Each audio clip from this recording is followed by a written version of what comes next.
bagi kita semua. Keluarga jemaat yang dikasihi oleh Tuhan Yesus Kristus, kami para pelayan HKBP Resort Tanjung Priuk, para pendeta dan majelis, menyampaikan kepada seluruh jemaat dan warga gereja dimanapun berada, selamat hari Minggu bagi kita semua.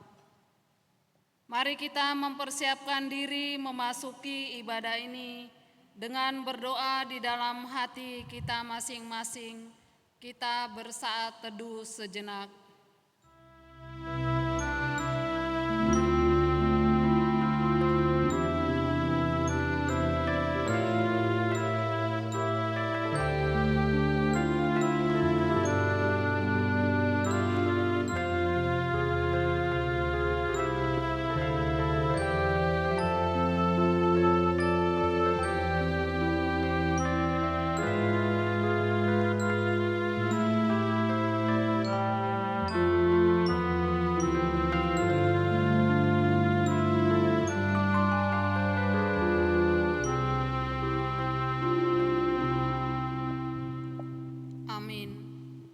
Jemaat Tuhan, marilah kita bernyanyi memuji Tuhan dari buku nyanyian Kidung Baru nomor 3 ayat 1 sampai dengan 2.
Di dalam nama Allah Bapa dan nama anaknya Tuhan Yesus Kristus dan nama Roh Kudus yang menciptakan langit dan bumi.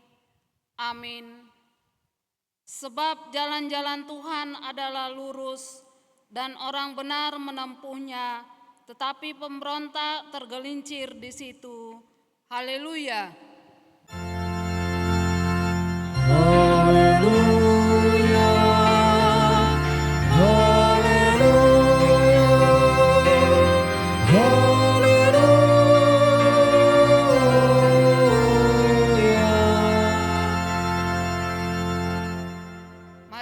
Kita berdoa. Ya Tuhan Allah pengasih dan yang benar, kami mengucapkan terima kasih kepadamu karena Engkau memberikan berita kesukaan untuk menerangi hati kami. Oleh karena itulah kami dapat mengenal Tuhan dan semua kehendak-Mu. Kami ingin melakukan kehendak-Mu selama hidup kami. Kuduskanlah hati kami dengan roh-Mu, kuatkanlah kami melawan nafsu dan keinginan duniawi. Berilah kegembiraan bagi kami untuk melaksanakan kehendak-Mu, oleh karena anak-Mu, Yesus Kristus Tuhan kami. Amin.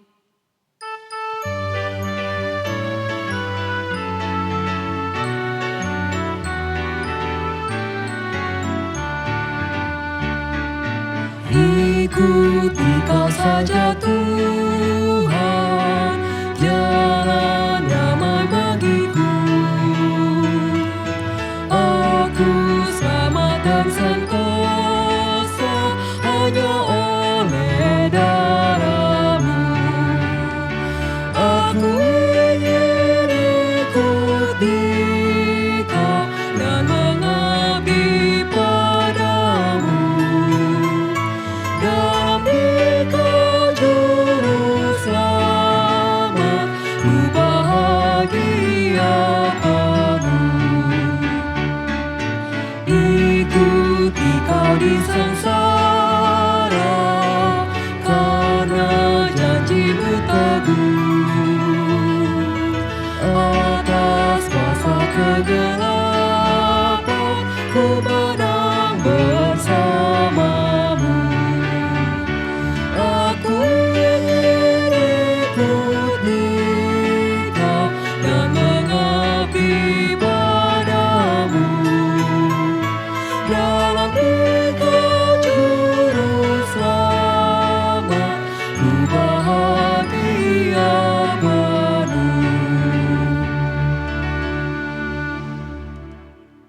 Dengarlah hukum Tuhan dari titah pertama sampai dengan titah keempat. Titah pertama, Akulah Tuhan Allahmu, seru Tuhan kita. Tidak boleh ada Allah lain kecuali Aku. Titah kedua, jangan perbuat bagimu patung yang menyerupai apapun yang ada di langit atau yang ada di bumi atau yang ada di dalam air di bawah bumi untuk disembah atau dituruti. Titah ketiga, jangan menyebut nama Tuhan Allahmu dengan sembarangan, sebab Allah akan menghukum orang yang menyia-nyiakan namanya. Titah keempat, ingat dan kuduskanlah hari Sabat. 6 hari lamanya engkau bekerja dan melakukan segala pekerjaanmu. Tetapi pada hari ketujuh ialah Sabat bagi Allah Tuhanmu. Engkau tidak boleh bekerja pada hari itu, juga anakmu laki-laki atau perempuan, pembantumu laki-laki atau perempuan, ternakmu atau orang lain yang berada di tempat kediamanmu. Sebab Allah menciptakan langit dan bumi dan segala isinya di dalam 6 hari. Kemudian Ia beristirahat pada hari yang ketujuh. Itulah sebabnya Allah memberkati hari itu dan menguduskannya. Demikianlah hukum Tuhan. Marilah kita memohon kekuatan daripada Allah untuk melakukan hukum-Nya. Ya Tuhan Allah, kuatkanlah kami melakukan yang sesuai dengan hukum-Mu. Amin.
Marilah kita merendahkan diri untuk mengaku dosa kita. Ya Tuhan Allah Bapa kami yang Maha Kuasa, Engkau mengasihi kami orang yang hina dan tercela ini. Kami datang ke hadapan-Mu mengaku segala dosa dan kesalahan kami. Sejak dilahirkan kami sudah bergelimang di dalam dosa. Kami tersesat dan menyimpang dari jalan Tuhan. Kami sering melanggar hukum-Mu.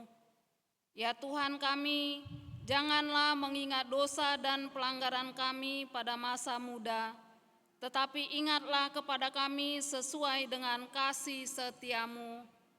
Oleh karena kemurahan-Mu, ya Tuhan, lapangkanlah hati-Mu terhadap kami orang berdosa ini. Amin. Dengarlah janji Tuhan tentang pengampunan dosa. Demikianlah firman Tuhan, janganlah takut sebab aku telah menebus engkau. Aku telah memanggil engkau dengan namamu. Engkau ini kepunyaanku. Kemuliaan bagi Allah di tempat yang maha tinggi. Amin.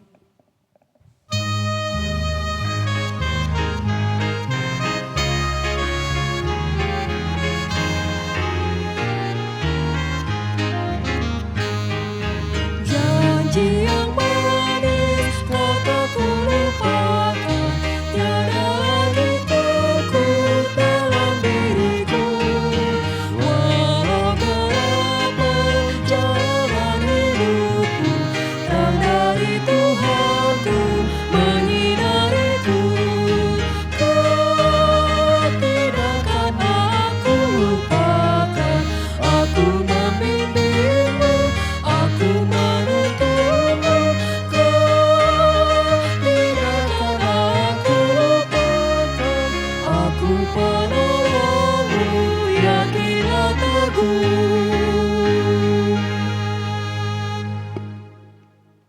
Marilah kita mendengar firman Tuhan yang ditetapkan untuk hari Minggu, tertulis di dalam Mazmur 62 ayat 1 sampai dengan 5. Kita baca dengan responsoria. Beginilah firman Tuhan. Untuk pemimpin biduan, menurut Jedutun, Mazmur Daud. Hanya dekat Allah saja aku tenang, daripadanyalah keselamatanku. Hanya dialah gunung batuku dan keselamatanku, kota bentengku, aku tidak akan goyah.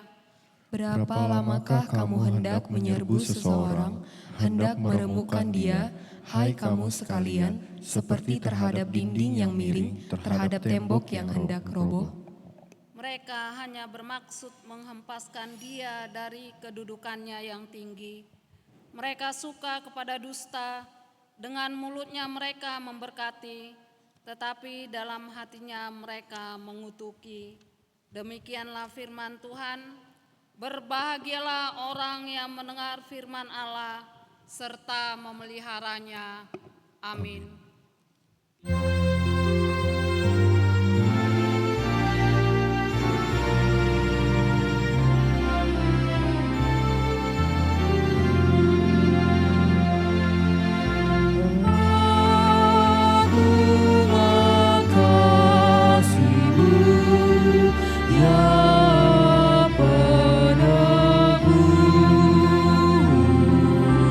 Kau berikan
seluruh hidupku, nyatakan kasih-Mu, membawa temanku kepadamu.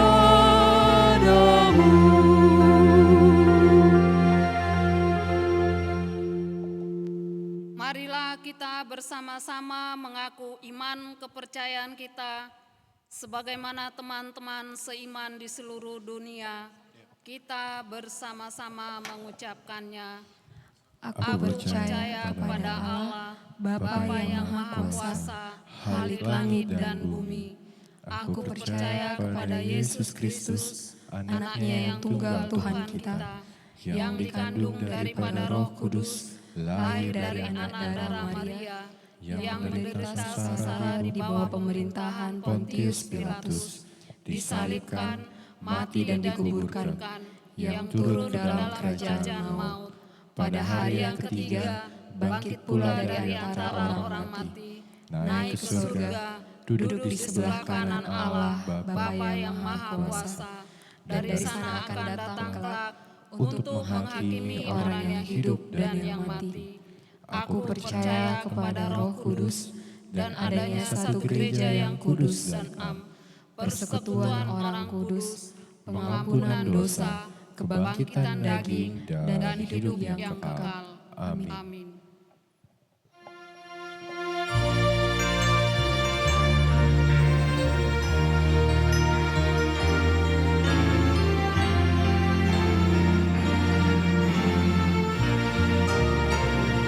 Ku berserah kepada Allahku,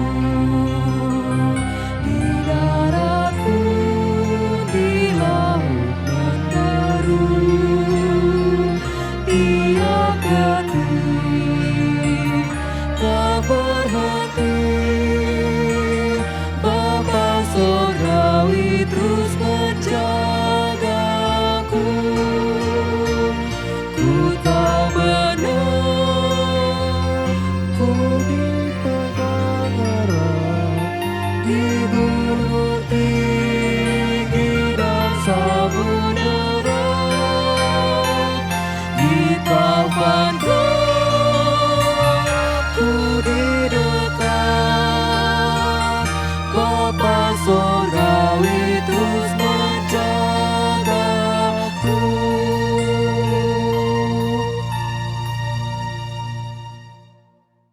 Damai sejahtera Allah yang melampaui segala akal, itulah yang memelihara hati, jiwa, dan pikiran saudara di dalam Kristus Yesus, Tuhan Juru Selamat yang hidup. Amin. Saudara-saudara kekasih dalam Tuhan Yesus Kristus, salam jumpa pada ibadah Minggu 10 setelah Trinitatis, 9 Agustus 2026 lewat pelayanan online. Kita disapa firman Tuhan dari Injil Matius pasal 14 ayat 22 hingga ayat 33. Demikian firman Tuhan. Sesudah itu Yesus segera memerintahkan murid-muridnya naik ke perahu dan mendahulinya ke seberang. Sementara itu ia menyuruh orang banyak pulang. Dan setelah orang banyak itu disuruhnya pulang, Yesus naik ke atas bukit untuk berdoa seorang diri. Ketika hari sudah malam, ia sendiri di situ. Perahu murid-muridnya sudah beberapa mil jauhnya dari pantai, diombang-ambingkan gelombang karena angin sakal. Kira-kira jam 3 malam, datanglah Yesus kepada mereka berjalan di atas air. Ketika murid-muridnya melihat dia berjalan di atas air, mereka terkejut dan berseru, "Itu hantu!" Lalu berteriak-teriak karena takut. Tetapi segera Yesus berkata kepada mereka, "Tenanglah, aku ini, jangan takut." Lalu Petrus berseru dan menjawab dia, "Tuhan, apabila Engkau itu, suruhlah aku datang kepadamu dan berjalan di atas air." Kata Yesus, "Datanglah." Maka Petrus turun dari perahu dan berjalan di atas air mendapatkan Yesus.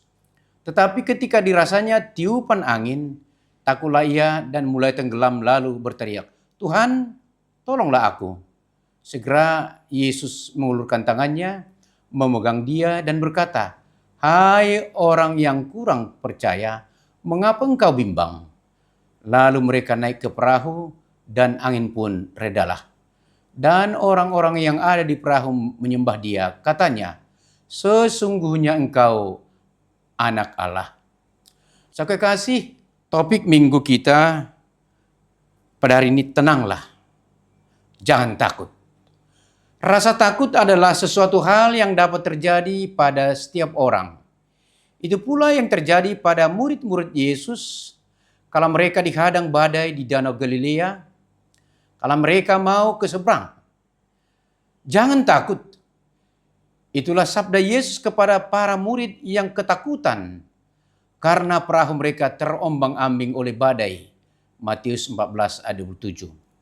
Ketakutan membuat seseorang tidak dapat melihat segala sesuatunya dengan jelas dan bahkan dapat mengaburkan iman. Namun pandangan yang terus-menerus kepada Yesus dapat menguatkan iman, serta dapat memberikan pengharapan yang pasti. Iman yang teguh membuat kita dapat melangkah dengan pasti, dan pengharapan di dalam Yesus membuat kita terus bertahan untuk mencapai tujuan akhir. Oleh karena itu, saudara kekasih, mari kita menghadapi tantangan hidup dengan memusatkan pandangan kita kepada Yesus yang berkata, "Tenanglah, aku ini, jangan takut." Beberapa hal penting perlu dipetik dari khotbah ini. Yang pertama, iman dan doa harus selaras, ayat 22 sampai 23. Sangat menarik kala disimak setelah Yesus melayani orang banyak seperti menyembuhkan banyak orang, serta mengadakan tanda mujizat, 5 roti dan 2 ikan. Lalu Yesus menyuruh murid dan orang banyak pulang ke daerah masing-masing. Yesus pergi ke atas bukit untuk mengasingkan diri berdoa.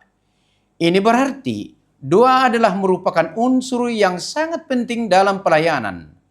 Namun yang menjadi pertanyaan, mengapa Yesus yang sungguh Allah perlu berdoa? Pertama, Kristus mempunyai kodrat sungguh-sungguh Allah. Dia juga sungguh-sungguh manusia. Kalau doa dapat didefinisikan sebagai membuka keinginan kita kepada Tuhan, sehingga Yesus memenuhinya, maka sungguh menjadi hal yang wajar kalau Kristus yang juga sungguh manusia bisa menyatakan keinginannya kepada Allah Bapa. Kita dapat melihat bagaimana Yesus mengungkapkan keinginannya dalam kodratnya sebagai manusia. Ketika dia berdoa, "Ya Bapakku, jikalau cawan ini tidak mungkin lalu, kecuali apabila aku meminumnya, jadilah kehendak." Matius 26 ayat 42. Alasan kedua, saudara kekasih, bahwa Yesus berdoa adalah untuk kepentingan manusia atau kepentingan kita. Yesus dapat saja berdoa dalam hati, namun dia ingin menunjukkan kepada kita bagaimana seharusnya berdoa, yaitu bahwa kita harus senantiasa tunduk kepada kehendak Allah Bapa di sorga. Meskipun di dalam situasi yang paling sesulit apapun, Yesus berdoa tanpa henti. Untuk mengejar kita senantiasa berdoa di dalam segala kesempatan tanpa henti-henti. Matius 26 ayat 6. Yesus mengajarkan kepada kita bahwa di dalam doa yang terpenting adalah untuk mengikuti kehendak Tuhan. Seperti yang dikatakannya di dalam doanya di Taman Getsemani. Yesus berkata, "Ya Aba, ya Bapa, tidak ada yang mustahil bagimu. Ambillah cawan ini daripadaku, tetapi janganlah seperti yang kukehendaki, melainkan seperti yang kau kehendaki." Matius 26.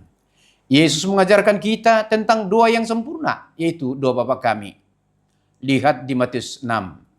Yesus menunjukkan bahwa di dalam setiap pencobaan, Tuhanlah yang menjadi kekuatan. Seperti yang ditunjukkan oleh Yesus dalam kisah penyaliban tersebut, Matius 27. Yesus juga mengajarkan pentingnya untuk mengampuni orang yang bersalah kepada kita.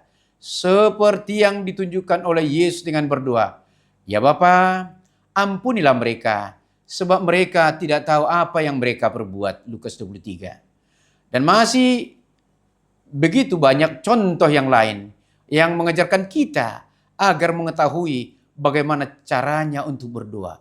Karena Tuhan sendiri lewat Kristus Yesus telah menunjukkan kepada kita bagaimana seharusnya berdoa. Yang menjadi bahan perenungan kita adalah Yesus yang sungguh-sungguh Allah dan sungguh-sungguh manusia menunjukkan akan pentingnya berdoa. Yesus ingin menunjukkan kepada kita bahwa doa adalah merupakan sumber kekuatan bagi kehidupan umat beriman. Dan terutama doa harus menjadi sumber kekuatan bagi kita yang melakukan panggilannya. Dapat dikatakan bahwa relasi antara pelayanan dan spiritualitas adalah sesuatu yang tak terpisahkan dan dapat dibandingkan seperti kodrat manusia yang terdiri dari tubuh dan jiwa. Sama seperti tubuh tunduk terhadap jiwa, maka setiap pelayan harus mengalir dari spiritualitas kita.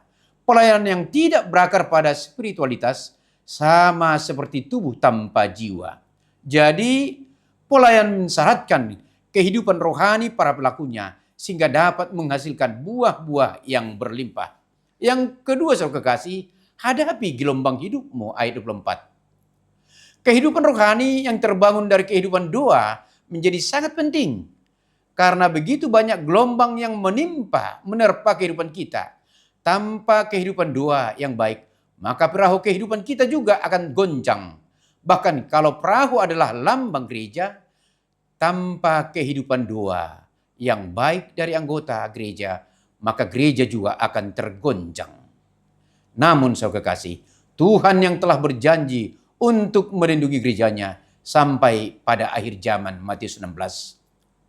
Ia tidak pernah meninggalkan gerejanya, sehingga pada saat-saat yang sulit, Tuhan mengirimkan pertolongannya untuk menopang kita.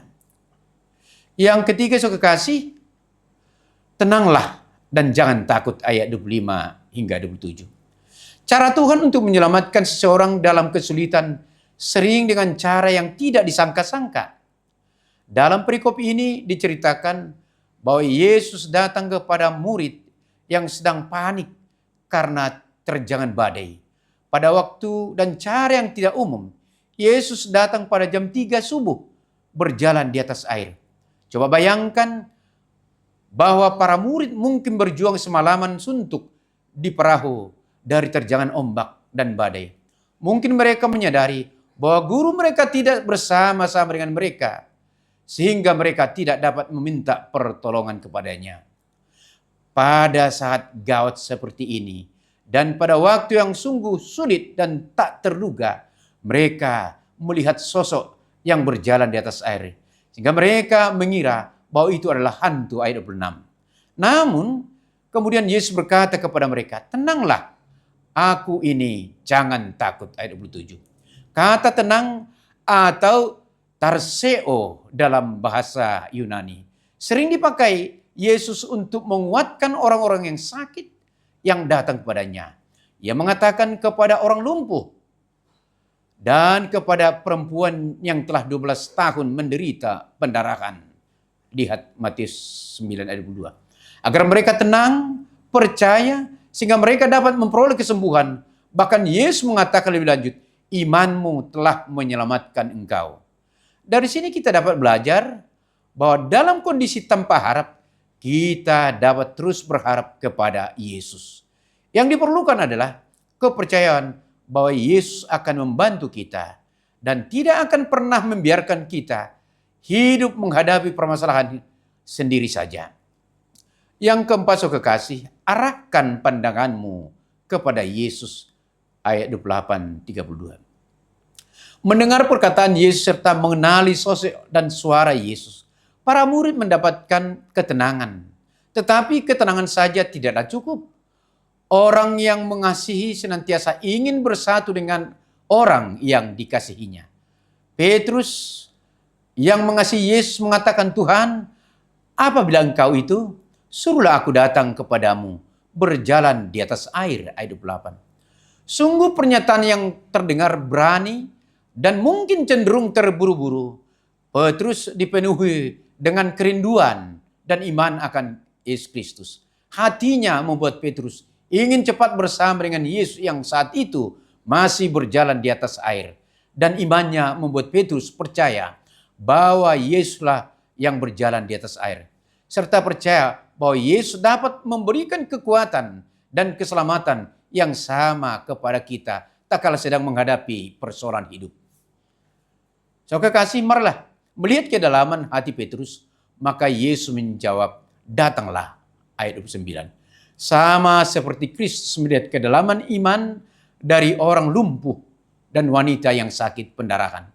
Terhadap orang sakit ini, Yesus lebih lanjut mengatakan, imanmu telah menyelamatkan engkau. Dosamu telah diampuni. Namun terhadap Petrus, Yesus berkata, datanglah.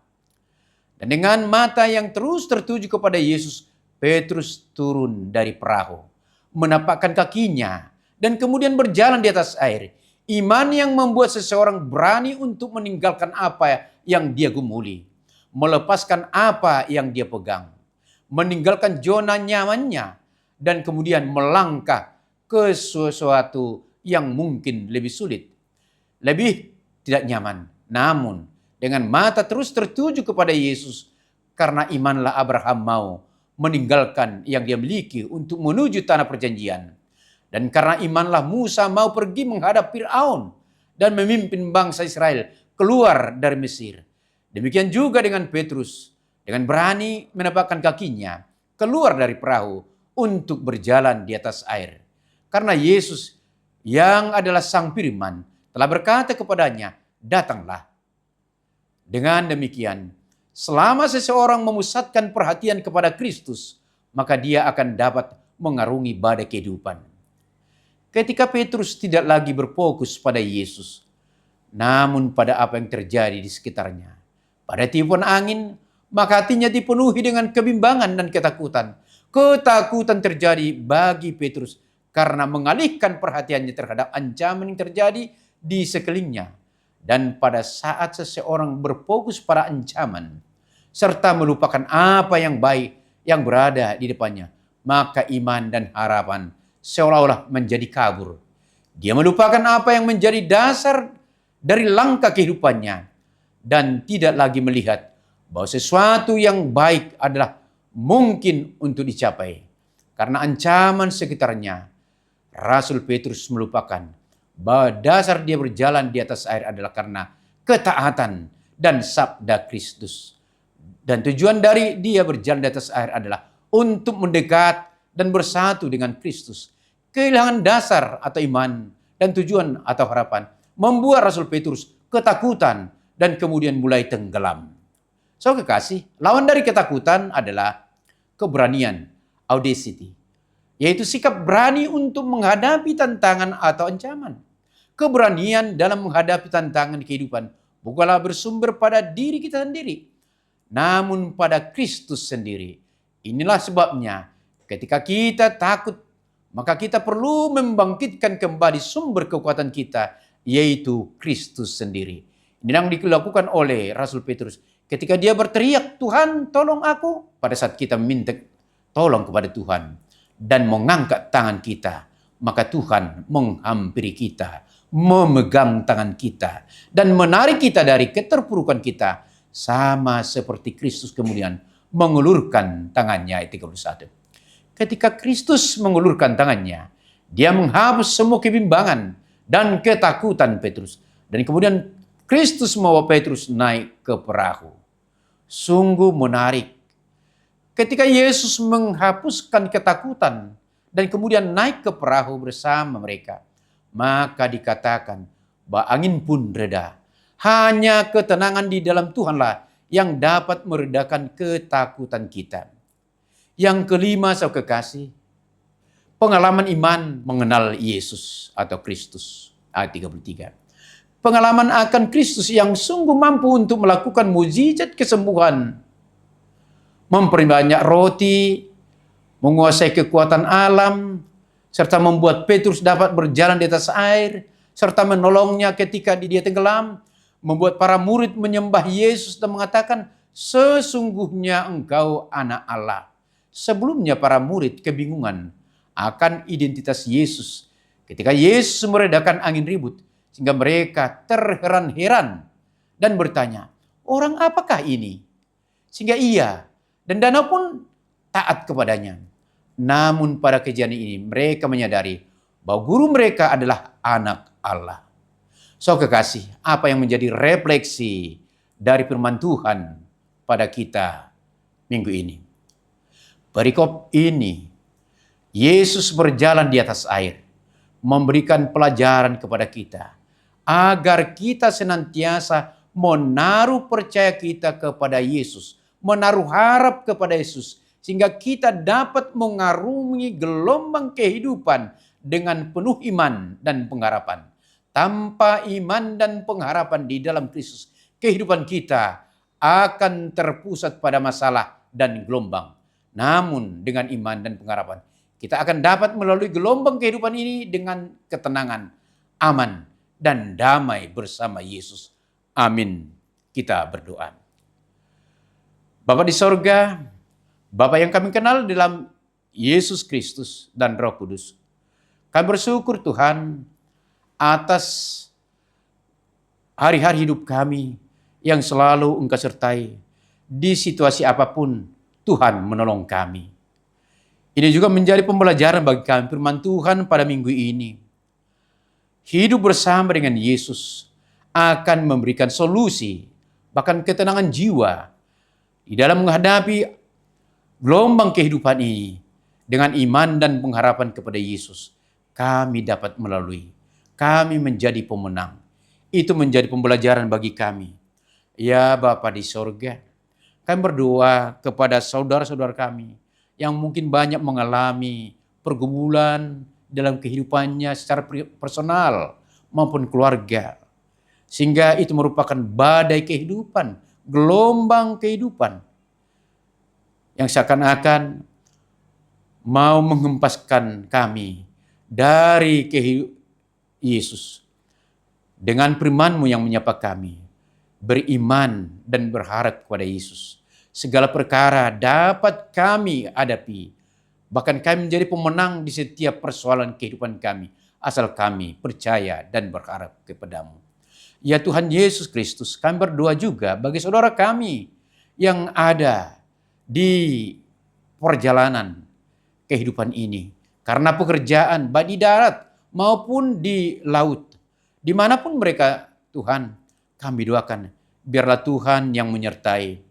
Biarlah Tuhan yang menuntun mereka sehingga kehidupan mereka hidup bersama dengan penyertaan Yesus. Itulah yang membuat kami tenang di dalam kehidupan ini. Doa kami yang kurang sempurna, kami alaskan dalam Yesus Kristus, Tuhan Juru Selamat yang hidup. Amin.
Marilah kita berdoa untuk menyerahkan persembahan kita kepada Tuhan.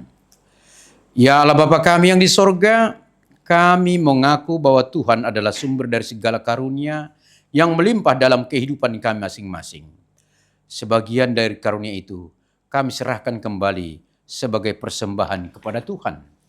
Terimalah dan berkatilah persembahan umat-Mu ini, agar dapat kami pergunakan untuk pekerjaan dan pelayan kerjaan Tuhan di dunia ini. Bukalah hati kami untuk mengenal betapa banyak berkat dan karunia yang kami peroleh dari Tuhan, supaya kami senantiasa bersyukur kepadamu di dalam nama Yesus Kristus Tuhan kami. Amin. Tuhan karuniamu, roh dan jiwaku semua, nyawa juga hidupku, harta milikku semua, ku serahkan padamu untuk selamanya.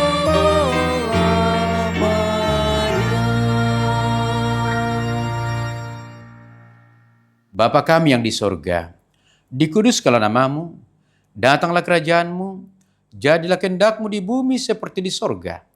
Berikanlah kami pada hari ini makanan kami yang secukupnya, dan ampunilah kami akan kesalahan kami, seperti kami juga telah mengampuni orang yang bersalah kepada kami. Dan janganlah membawa kami ke dalam pencobaan, tetapi lepaskanlah kami daripada yang jahat.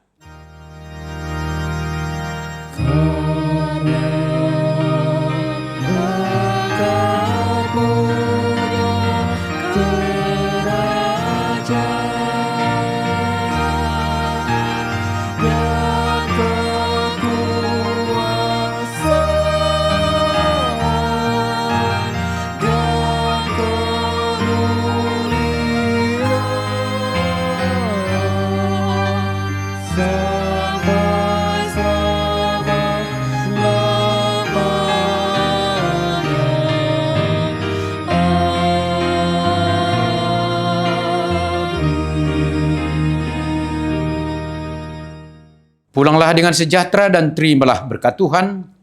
Tuhan memberkati engkau dan melindungi engkau. Tuhan menyinari engkau dengan wajah-Nya dan memberi engkau kasih karunia. Tuhan menghadapkan wajah-Nya kepadamu dan memberi engkau damai sejahtera. Amin.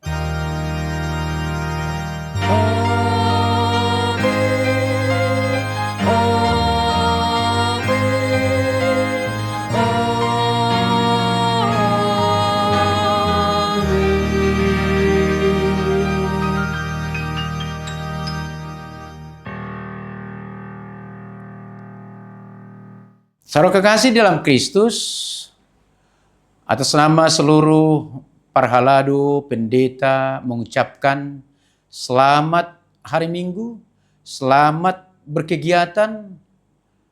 Tuhan Yesus menyertai kita semua, baik yang berkegiatan di darat, di laut maupun di udara.